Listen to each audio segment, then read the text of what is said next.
Elisabeth Rosenthal, An American Sickness, How Healthcare Became Big Business and How You Can Take It Back.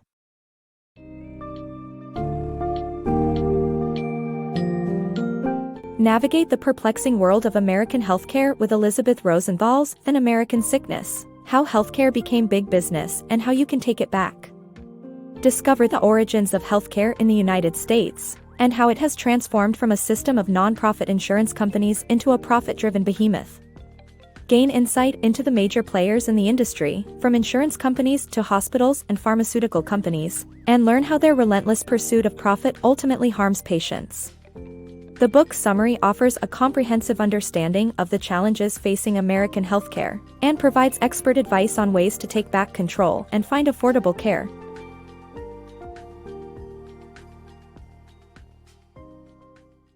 Health insurance, a profit-driven game. The American healthcare industry took off around 1900 with the introduction of the first health insurance policies designed to compensate workers for income lost during illness. Initially dominated by non-profit organizations like Blue Cross and Blue Shield, the sector has become incredibly profitable, with the number of Americans buying health insurance increasing by 60% within the 1950s. This sparked interest from for-profit companies, which soon took over. A prime example of the profit-driven nature of today's health insurance companies is the case of Jeffrey Keevy, a New York chemistry teacher treated for psoriatic arthritis. His treatment cost $19,000 every 6 weeks, but when his doctor moved to another hospital, the price of his treatment jumped to $130,000. Surprisingly, his insurance company paid the bill without hesitation. This is because the Affordable Care Act, Obamacare, required insurers to spend at least 80 to 85% of earned revenue on patient care, which results in insurance companies welcoming high medical bills. This, however, is just the tip of the iceberg in understanding the complex American healthcare system. Hospital charities to profit machines. American hospitals have a rich history of beginning as charitable institutions linked to religious groups, primarily originating in the 19th century. However, the 1970s saw a turning point with the hiring of business consultants who introduced practices like strategic pricing, reshaping hospitals into profit-driven corporations. This transformation led to increased service fees for patients and remodeled hospitals to prioritize lucrative units. Ultimately, the modern-day hospital industry focuses more on financial gain than philanthropy. The foundations of numerous American hospitals date back to the 19th century when they were established as charity organizations, often connected to religious communities. Over time, this altruistic essence has evolved drastically, and contemporary hospitals now function more akin to major corporations rather than benevolent institutions. A pivotal shift occurred in the 1970s when hospitals began employing business consultants from prominent firms such as Deloitte and Touche, introducing the concept of strategic pricing. This change prompted an increased focus on bill manipulation and price hikes to maximize profits. Patients frequently endure the consequences of these escalated costs. For instance, in 2014, Heather Pierce Campbell faced a staggering $44,000 bill for an ectopic pregnancy surgery at the Swedish Medical Center in Seattle, with the procedure ambiguously classified as miscellaneous to maximize the profit for the hospital. This profit-driven mentality also affected doctors, who now receive productivity bonuses, compelling them to charge patients more in exchange for higher pay. Hospitals underwent restructuring, outsourcing less profitable sections like dialysis units to create space for expanding lucrative departments, such as orthopedics and cardiac care. These modifications led to higher expenses for patients, with hospital service fees surging 149% between 1997 and 2012. In 2013, an average day in a U.S. hospital reached $4,300, a price 10 times higher than a Spanish hospital stay. The rationale behind these exorbitant prices is simplistic. Hospitals, much like bank robbers, are driven by the allure of financial gain. Wealth surge in medical professions. The American College of Surgeons once required members to pledge that they would set fees based on services rendered. However, this was removed in 2004. Today, about 27% of the nation's wealthiest 1% consists of doctors who benefit from various revenue streams, blurring the line between physician and entrepreneur. These revenue streams include ambulatory surgery centers, ASCs, where doctors charge exorbitant facility fees, and the rise of private practices for no-patient contact specialists, who contract with hospitals at expensive rates. The medical field has evolved into a lucrative business play, with many doctors commercializing their practices. Back in 1990, the American College of Surgeons demanded members to pledge to set fees in line with the services they provided. However, by 2004, this requirement was removed, and the concept of reasonable compensation for doctors began to stretch significantly. Presently, around 27% of the wealthiest 1% in the United States are doctors, who have tapped into new revenue streams that blur the lines between physician and entrepreneur.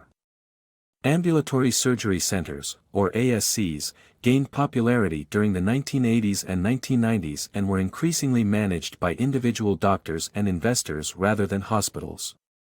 Despite having lower overhead costs than traditional hospitals, doctors profited from ASCs by charging excessive facility fees for their high-end suites, sometimes as high as $5,000 to $10,000 a night.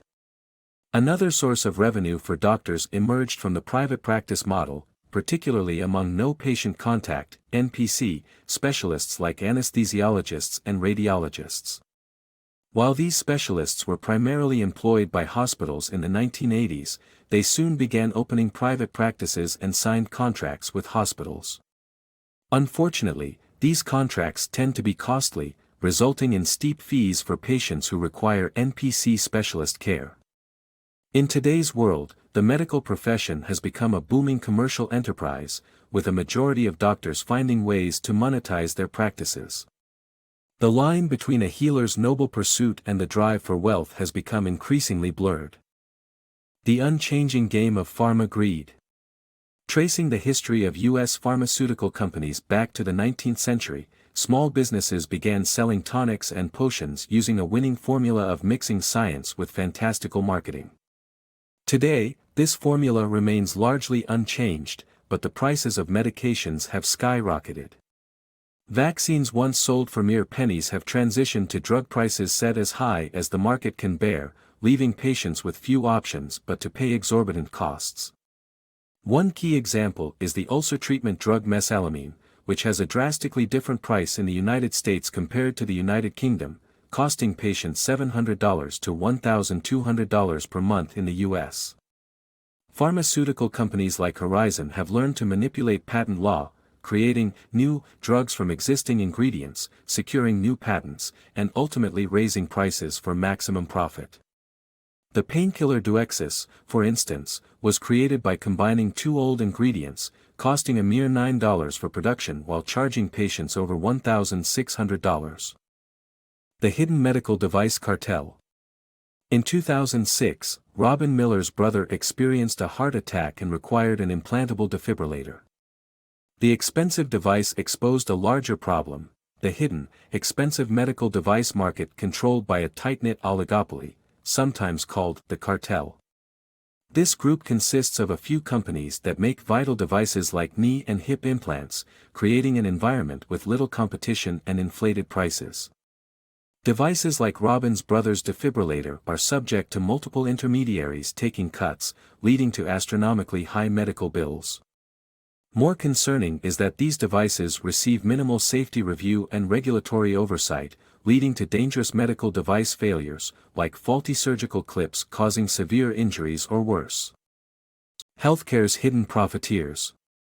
Hospitals, like restaurants, have found their cash cow. Instead of cocktails, though, they profit from testing and ancillary services like physical therapy.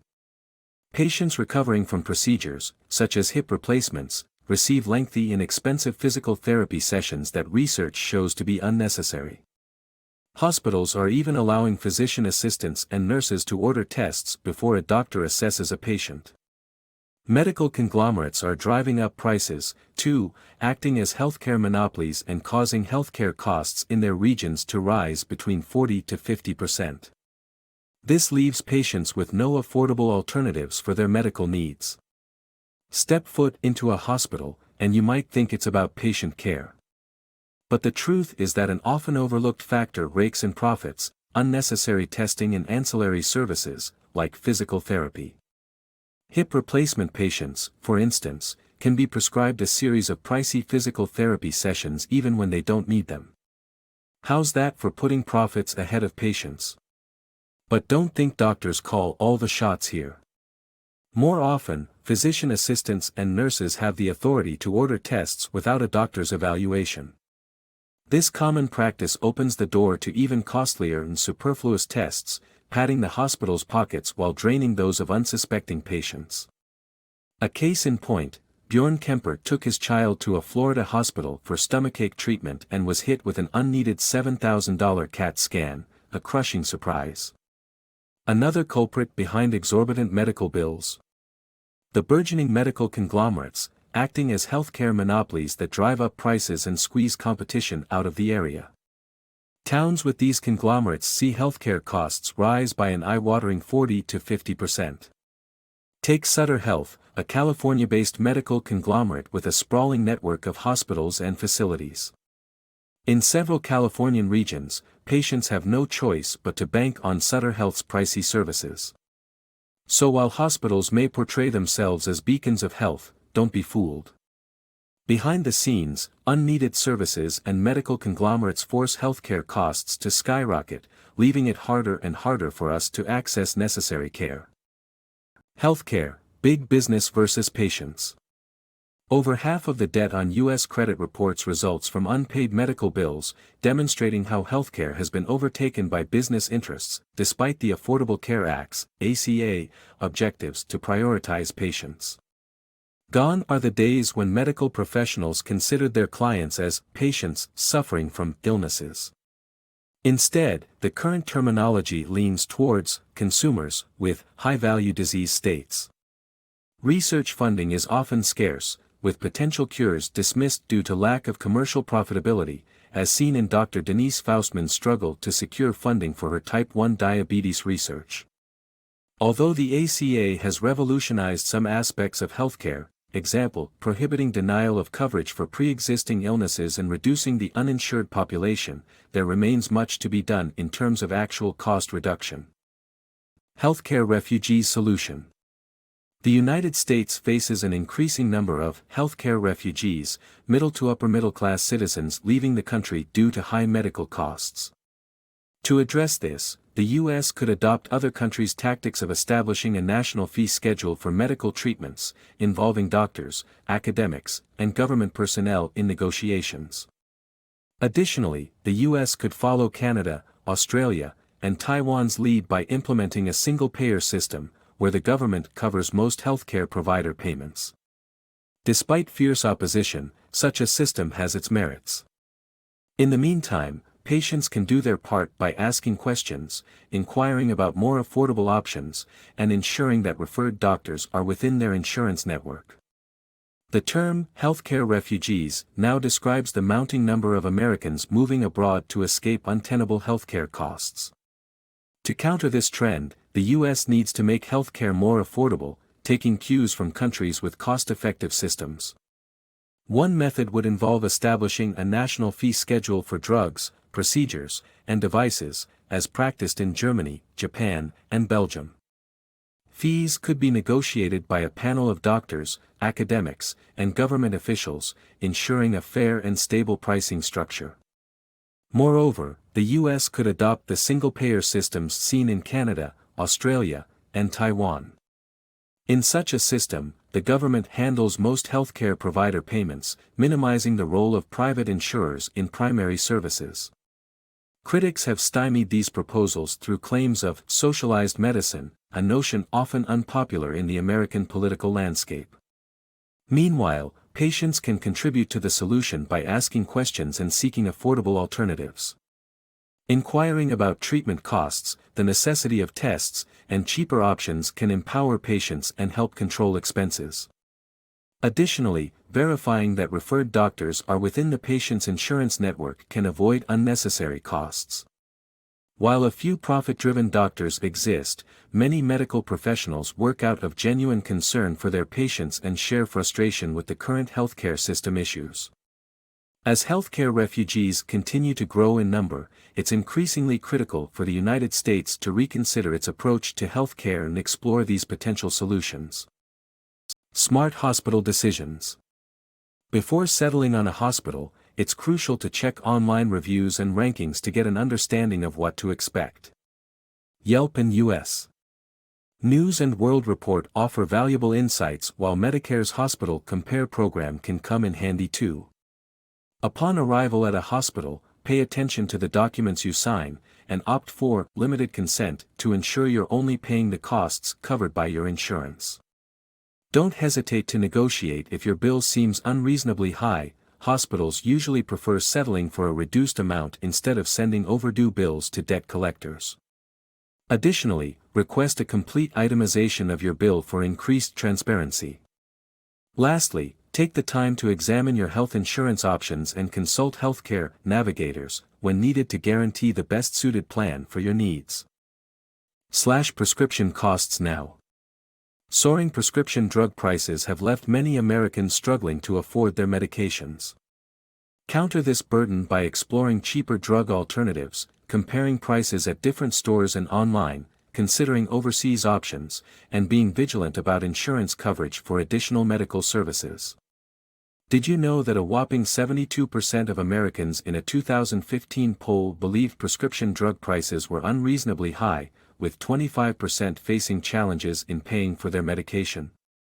This crisis turns even direr for those in poor health.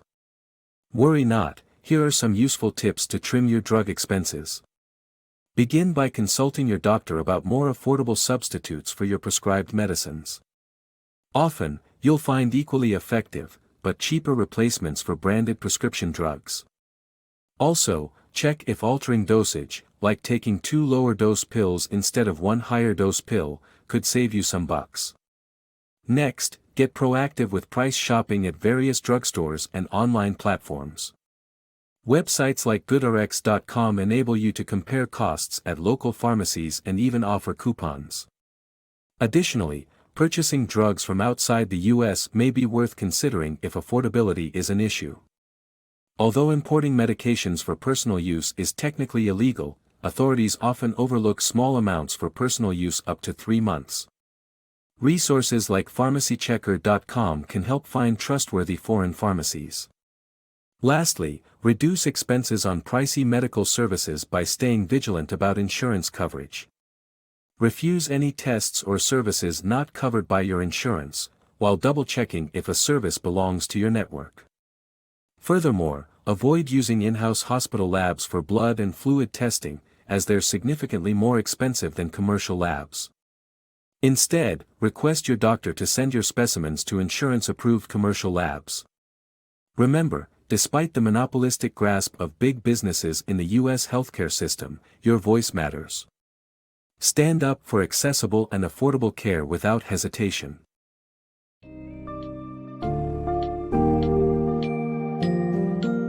In An American Sickness, author Elisabeth Rosenthal provides an eye-opening account of the transformation that has occurred within the American healthcare industry, from its nonprofit origins to a system driven by profit and big business.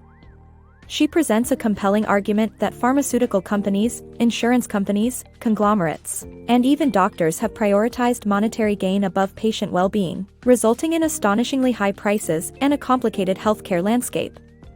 With an aim to find a solution to the abuses within the industry, this book teaches readers how to ask questions, demand transparency, and carefully choose medical treatments and insurance policies to improve their healthcare experiences and reduce financial burdens.